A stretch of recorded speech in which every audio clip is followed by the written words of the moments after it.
You're an atheist? I am definitely an atheist, yes. Now, why are you an atheist? Why am I an atheist? Because there is no God. Atheism assumes that you can disprove the existence of a God. Agnostic is a more correct term, but I'm an atheist. Are you an atheist? Yeah. I am an atheist, yeah. I am, yes. I am. So you're not an atheist? No. So you're leaning that way because of evolution? Yeah. I don't believe in there's a guy in the sky that lives in the sky. You believe in evolution? Of course I do, yes. Live science says of Darwinian evolution, it can turn dinosaurs into birds, apes into humans, and amphibious mammals into whales. What Darwin showed in his work on evolution and natural selection is that we don't need to invoke any supernatural force or power to account for the development of life through time on Earth. The ongoing processes that are observable in today's world. Do you think it's a belief? I think it's just fact. I think more like facts. There is too much evidence to ignore. Do you think it's a belief?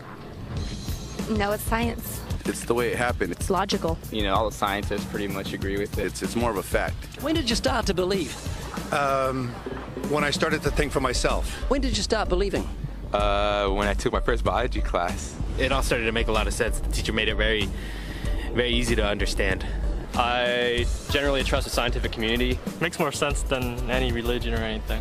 The fossils they found of all the cavemen, the Homo sapiens, the dinosaurs, it shows clear evidence. I believe in science. What's your major here at this university? Biology. Your biology major? Yeah. You believe in evolution? Yes. What's your major? Geology. Chemistry? Biochemistry. Environmental science and policy.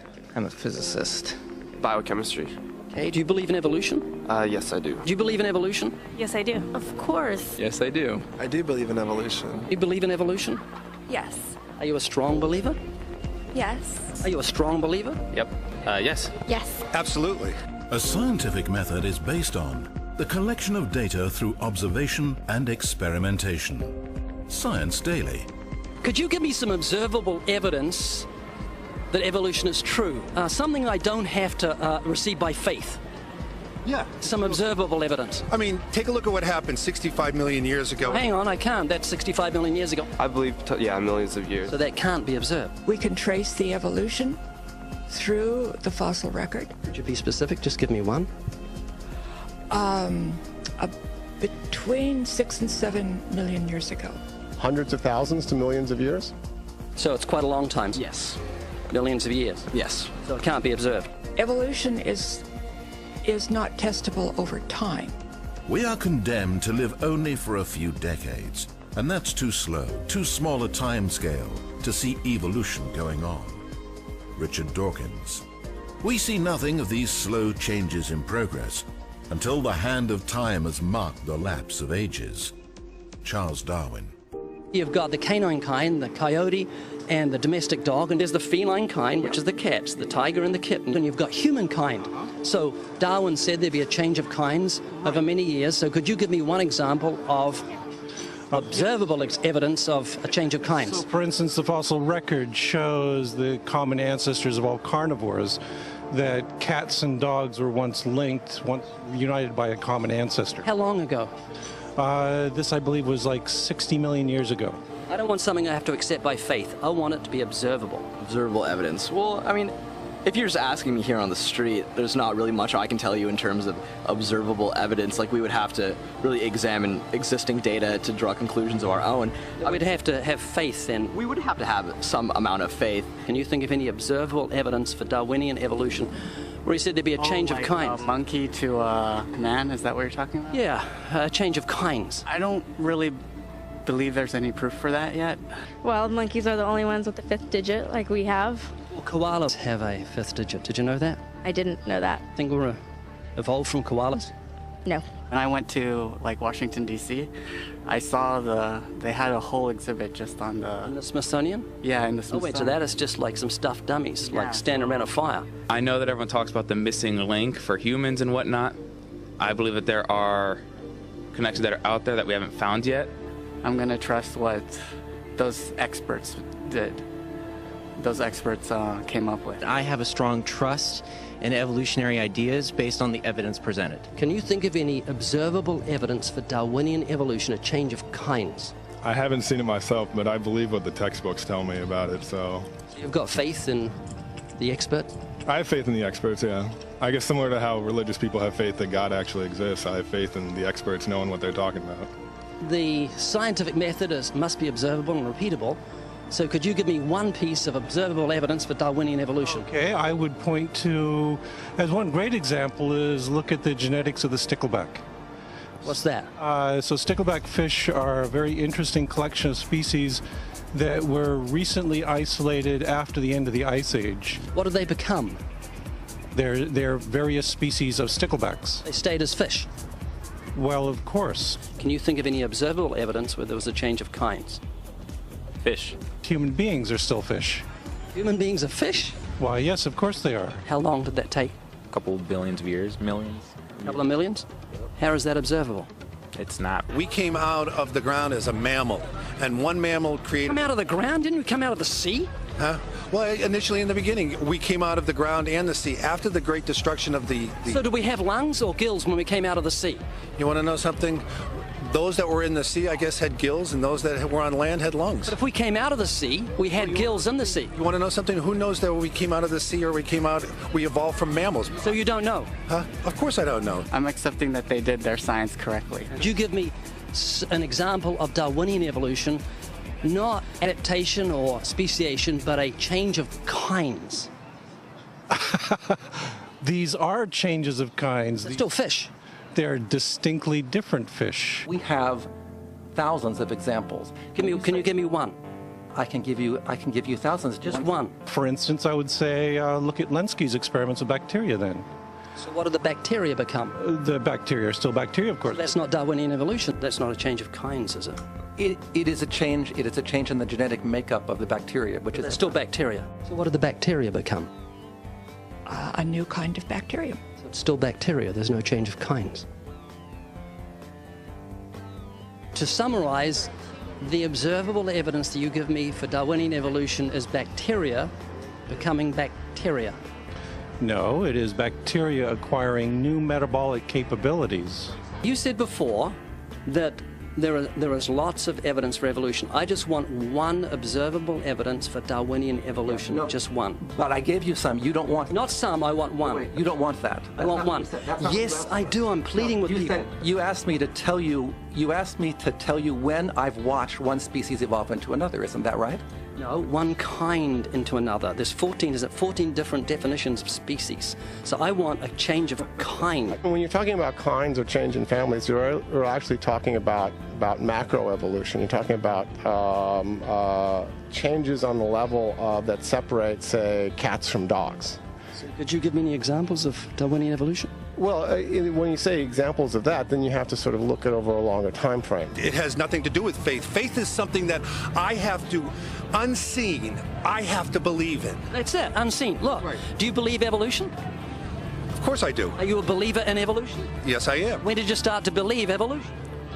I started to believe evolution when I started to think out for myself. Is evolution a belief? Well, you know something? Evolution is a thought process. Is coming to terms and checking out all the alternatives, like taking a look at the religion, man-made religions. Let me ask you again: is evolution a belief? No, evolution is, well, yeah. In a word, yeah, I could say it could be a belief. When you say change of kinds, you mean the evolution of one species from another or to another? Yes, we have that in action, actually, in the Galapagos. Could you give me one instance? Yes, we have an example from a group of birds called Darwin's finches. You take a look at the difference between the finches on the islands that all started out. I mean, that's very, very observable. But that's not Darwinian evolution. There's been no change of kinds. What do the finches become? They become genetically new and anatomically new, recognizably different species. So they're still finches? Well, of course, they're still finches. Yes. So they're not a change of, there's no change of kind. Little birds that he had observed. What did they become? Their beak shapes. They're still birds. Yes. 3 finches that turn into different types of birds. They're still finches. Well, for example, Darwin and his study on evolution of the birds on the island that he went on to there. Their beaks changed? Their beaks. They're still birds. There's no change of kinds. That's within the kind. Just evolution on the beaks. So that's called adaptation. It's not Darwinian evolution. There's no change of kinds. There's no different animal involved. I want something that shows me Darwin's belief in a change of kinds is scientific. Darwin spoke of a change of kind. Can you think of any observable evidence for Darwinian evolution where there's a change of kind? Change of kind. Change of kind. I'm gonna have to think about that one a little longer. You give me anything that I can see, observe, and test, which is the scientific method for Darwinian evolution, a change of kinds. Test and observe.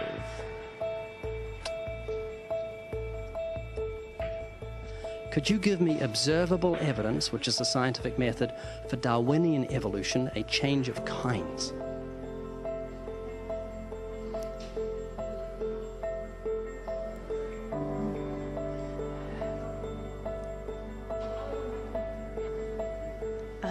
I gotta think about it. So you want the evidence of it? I would say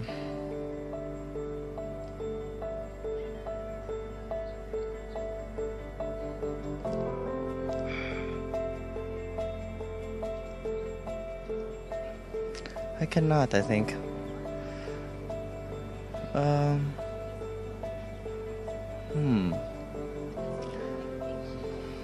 It's a hard question, actually.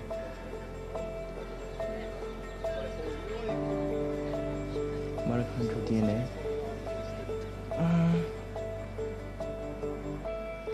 So, can you repeat the question again? Could you give me any observable evidence, just one, for Darwinian evolution? Let me think about that for a sec.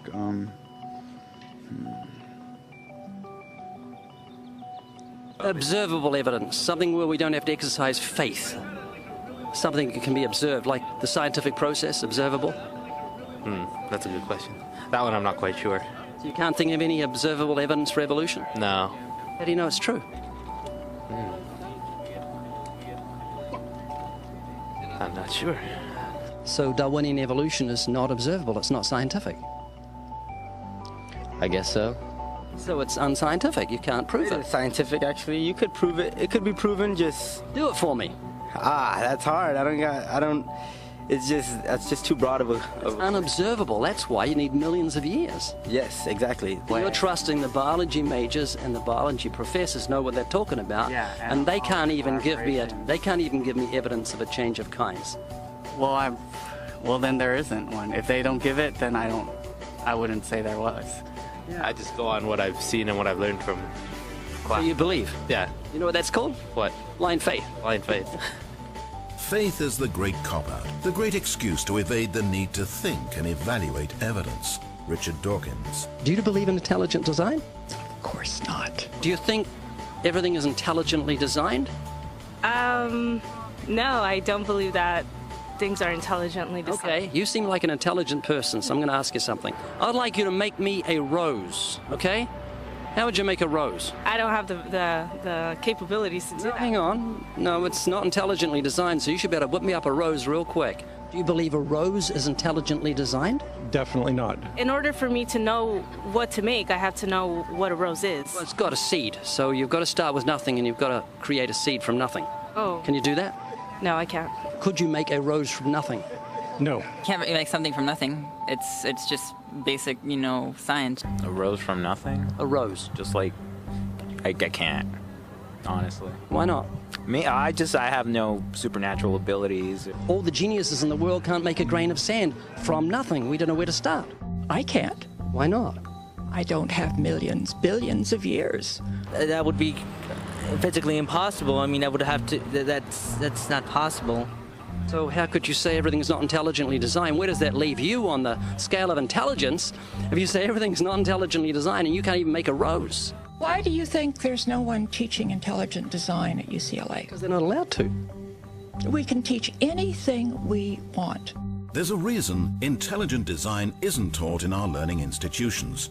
According to physicist Victor Stenger, the legal staff of Freedom from Religion Foundation, a church-state watchdog group, has had remarkable success in convincing many institutions, such as school boards and town councils, that they are breaking constitutional law when they sponsor sectarian activities. That includes intelligent design. When the authorities can't be convinced, Freedom from Religion Foundation sues, and it wins more often than not. There was nothing in the beginning, big explosion of nothing, it became something, and then it came into a rose, and giraffes and horses and cows. I'm not saying that that's what happened. I'm just saying I don't know what happened. That's what scientists have theorized has happened, and you believe them? To a point. So you've got faith? That is true, yeah. Could you give me a definition of vestigials? How's that back up evolution? Vestigial is like, I'm not a biologist, so I'm kind of fuzzy here, but it's like a remaining organ that is not used. Like, for instance, our appendix. Rabbits have huge appendix for digestion of grass. We still have a vestigial appendix organ. The appendix has no use? Which we can think of right now. Your coccyx bone, that was, many people regard that as the tail of the humans. The human tailbone is said to be vestigial. That is, it's an evolutionary leftover proving that we're related to primates. However, it's not a tailbone, it's the coccyx vertebrae. The tailbone derived its name because some people believe it's a leftover part from human evolution, though the notion that the tailbone serves no purpose is wrong. The coccyx is an extremely important source of attachment for tendons, ligaments, and muscles. Evolutionists also claim that the appendix is vestigial, but it's not. The appendix is actually part of the human immune system. According to Scientific American, for years, the appendix was credited with very little physiological function. We now know, however, that the appendix serves an important role in the fetus and in young adults. Among adult humans, the appendix is now thought to be involved primarily in the immune functions. I would consider myself an atheist, yeah. Can you think of any famous atheists? I believe Neil deGrasse Tyson. Neil deGrasse Tyson said, "I can't agree to the claims by atheists that I'm one of that community." Can you name a few? Famous atheists. Apparently not. Start with Isaac Newton. Isaac Newton said, "The most beautiful system of the sun, planets and comets could only proceed from the counsel and dominion of an intelligent and powerful being." Can you think of any famous atheists? Yeah. No. A famous atheist. Yeah, a famous atheist. Yeah, my dad. He's not famous. Skeptics' websites often include examples of famous atheists in an attempt to win converts. But more often than not, the famous personalities cited are not actually atheists. This is a popular atheist poster on which are Ernest Hemingway, Abraham Lincoln, Carl Sagan, Mark Twain, Thomas Jefferson, Benjamin Franklin, Albert Einstein, and Charles Darwin, along with the words, "Atheism, good enough for these idiots." Clearly, atheism is for intellectuals. But one moment, Abraham Lincoln wasn't an atheist. He said, "I know that the Lord is always on the side of the right, but it's my constant anxiety and prayer that I and this nation should be on the Lord's side." Neither was Carl Sagan. He clearly stated, "I am an agnostic." Mark Twain hated religion, but he certainly wasn't an atheist, saying, "None of us can be as great as God, but any of us can be as good." Benjamin Franklin said, "God governs in the affairs of men." You'll find Thomas Edison listed on Celebrity Atheists, on Positive Atheism, and other atheist websites, but he wasn't an atheist. He said, "There is a great directing head of people and things, a supreme being who looks after the destinies of the world." Thomas Jefferson said, "Say nothing of my religion. It is known to myself and my God alone." Albert Einstein rejected the Bible as the Word of God and said that the Creator was unknowable and that God, being personal, was childlike. He lamented, "In view of such harmony in the cosmos, which I, with my limited human understanding, am able to recognize, there are yet people who say there is no God. Well, what really makes me angry is that they quote me to support such views." He categorically said, "I am not an atheist." And when referring to those who deny the Creator, he used the term fanatical atheists. Charles Darwin said, "I have never been an atheist." So out of the 8 famous men on the poster, there is only one who was an atheist, Ernest Hemingway. According to his biographer, back in 1961, Hemingway, quote, pushed 2 shells into the 12-gauge Boss shotgun, put the end of the barrel into his mouth, pulled the trigger, and blew out his brains. There's your poster boy when it comes to atheism. Keep in mind that even though some of these men claim to believe in God, it doesn't necessarily mean that they're believers in the one true creator revealed in the scriptures, or that they're genuine Christians. However, when atheists use theists or agnostics to promote their godless agenda, they're being dishonest. Then again, coming from those who claim that morality is relative to each person, convenient dishonesty should not be a surprise. Do you believe in moral absolutes? No, I do not. Is rape wrong? Rape is wrong in our culture, yes. And it is rape always wrong?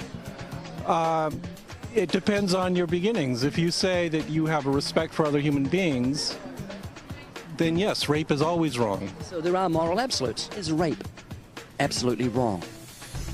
In my opinion, it is. So who makes the rules? We do. So if Hitler made the rules and he had the majority... If Hitler made the rules, yes, we would be living in a society that Hitler would consider moral, but which I would not consider moral. Did Hitler put into practice survival of the fittest? No. What was he doing then? He was murdering people. That's survival of the fittest. That's not survival of the fittest. It is. It's the lion eating the antelope. No, there's much more to evolution than just this kind of crude kill and be killed model that you have in your head. But I have seen a quote from Richard Dawkins saying, "Evolution in its rawest is incredibly cruel." It is. Yes. That was Hitler putting evolution into practice. That does not mean it was moral. Nobody It was immoral. Nobody's claiming that evolution is a moral process. Evolution is a very harsh and cruel process. Do you believe in evolution? Yes, I do. You have a dog? Yes. Love your dog? I do love my dog. Yes, I do. I love animals. Okay. Well, your pet dog and your rotten neighbor are drowning. You'd only save one of them. Who would you save? That is a tough one. You only save one? Why are you hesitating? I think I would save my dog. I don't know why I'm really hesitating. Because I don't know. I feel like people would see me as a bad person if I said the dog. I'll save my dog. So, is your neighbor not worth saving? Well, he's not worth saving more than my dog is. I'd go with the dog. I mean, you would want to save the animal, so I would want to save my dog. Well, we're animals. I believe we're all equal. I don't think humans have like a higher place. So you think dogs are more valuable than human beings? Do you believe in evolution? Yes, I do. So it's just a matter of survival of the fittest. Your neighbor's a primate, and you've got a canine, and you like the canine more than you like the primate. Would that be right? Pretty much, yeah. I mean, survival of the fittest. I mean, survival of the fittest? Yeah, pretty much. You said you believe in evolution. So it's just a matter of survival of the fittest. Yeah. If he drowns, he drowns. Big deal. Yeah. Oh, well, yeah, that is true. Are you an atheist? Yeah. Any fetus is less human than an adult pig. Richard Dawkins. So you don't think God exists? More like I know. Are you comfortable talking about spiritual things? I don't know much about them because they're not really capable of knowledge. Once we're dead, we stop that. We stop. How do you know? Because it's just what the facts are. Like if you stopped breathing right now, you'd be considered dead. Jacob, if you were a car and your motor got turned off, that'd be right. That's inanimate. But you're a living, biological human being with a life of God in you. We are a mechanical being because we have different parts that... Is there no life in you? Yes, there's life in me. That's your soul. One more thing, because you're a very intelligent man. Spell the word shop. Shop? Like S-H-O-P? S-H-O-P? What do you do when you come to a green light? You stop. Green light. Green light. Oh. Very good. You go. Peter, you've been a good sport. Thank you very much for talking to me. Okay. I generally don't engage creationists because it's not good for my blood pressure. So you're going to think about this? I think about it a lot, actually. Like I think about death and how fragile life is, and how just in a second it could all be over and there'd be nothing. You know, the problem with those who are unable to see evolution, I think, is they don't have imaginations. Anatomical clues to human evolution from fish. Human beings are still fish. Human ears evolved from ancient fish gills. We came out of the ground as a mammal. Heavier dinosaur arms led evolution to birds. Do you think we're related to pigs? Do you think we've got a common ancestor in pigs? Yes. Proof that fearsome T-Rex evolved into a chicken. Do you think you're a primate? Yes, I am. Are you a talking primate? I am. Are you a cousin of bananas?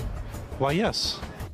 When whales walked the land. I'm accepting that they did their science correctly. I generally trust the scientific community. I'm going to trust what those experts did. Those experts came up with. Darwinian evolution rests on faith. Once again, according to Richard Dawkins, faith is the great cop-out, the great excuse to evade the need to think and evaluate evidence. Darwinian evolution requires great faith. The knowledge of God, however, is clearly seen by all mankind. For since the creation of the world, his invisible attributes are clearly seen, being understood by the things that are made, even his eternal power and Godhead, so that they are without excuse. Because although they knew God, they did not glorify him as God, nor were thankful, but became futile in their thoughts, and their foolish hearts were darkened. Professing to be wise, they became fools